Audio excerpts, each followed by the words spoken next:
Median in continuous series.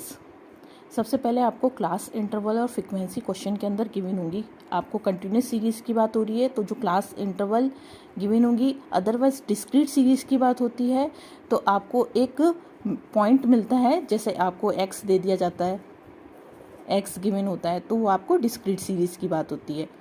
ठीक है, जहाँ पर जो वैल्यू क्लास इंटरवल के अंदर, जैसे हाइट, कंटिन्यूस सीरीज में क्या आते हैं, जैसे हाइट, वेट, जो पर्सन टू पर्सन वैरी करते हैं वो कंटिन्यूस सीरीज के अंदर आते हैं। जैसे एज ग्रुप, वो आपके पास कंटिन्यूस सीरीज के अंदर आएंगे। लेकिन डिस्क्रीट सीरीज में वो वैल्यूज आती हैं जैसे number of childrens in a family, जिन वैल्यू को आपको पॉइंट के अंदर आप काउंट नहीं कर सकते।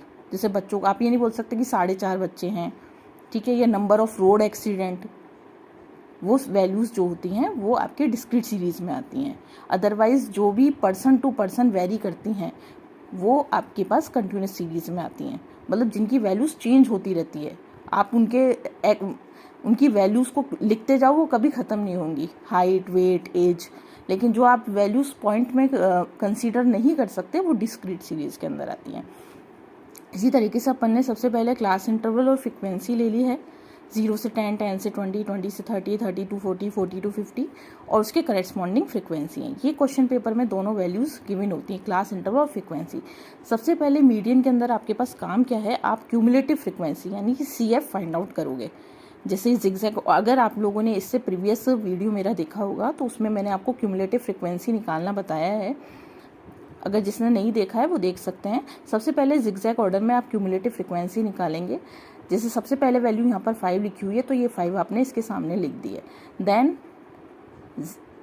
10 ऐड करेंगे 15, देन 15 ऐड करेंगे 13, 30 में 10 ऐड करेंगे 40, 40 में 5 ऐड करेंगे 45। तो ये वाली जो वैल्यू है लास्ट 45, यही टोटल इसका भी आना चाहिए। कई बार बच्चे क्या करते हैं, क्यूमुलेटिव फ्रीक्वेंसी गलत टोटल कर देते हैं, तो आप ये वाली जो फ्रीक्वेंसी वाली लाइन है इसका भी टोटल करके देखिए। अगर ये दोनों मैच कर जाते हैं तो आपने क्यूमुलेटिव फ्रीक्वेंसी सही निकाली, क्योंकि आप उसी तरह जिगजैग ऑर्डर में ही तो इसको पहले 5 ऐड कर रहे हैं, 5 में 10 ऐड कर रहे हैं, तो इस तरीके से जब आप इस लाइन का टोटल करेंगे तो वो भी 45 ही आएगा। अगर सेम है तो आप लोगों ने क्यूमुलेटिव फ्रीक्वेंसी भी सही तरीके से निकाली है। तो ये वाला टोटल भी 45 जैसे ही मैच करता है, यानी कि CF आपकी करेक्ट है। लास्ट 45 और ये भी, ये दोनों वैल्यूज यानी कि लास्ट वाली वैल्यू और ये वाला इसका टोटल दोनों सेम होना चाहिए। देन सबसे पहले n/2 निकालेंगे। यहाँ तक जो मेथड है सेम डिस्क्रीट